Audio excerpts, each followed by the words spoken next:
تلاش ها برای تقویه بنیه مالی و گذر از وابستگی های اقتصادی خارجی از سوی امارت اسلامی در کشور ادامه دارد.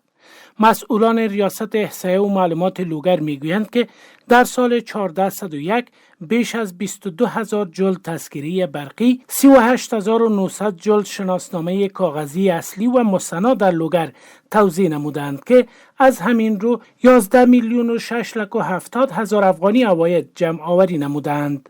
از تذکره کاغذی، تذکره الکترونیکی، تذکره مستند کاغذی، تاییدی تذکره، اصلاحات در تذکره کاغذی، اصلاح اسم، اصلاح عمر او توزیع کارت های تولد، توزیع کارت های وفیات در سال 1401 11,670,000 افغانی ما عواید جمع کردیم.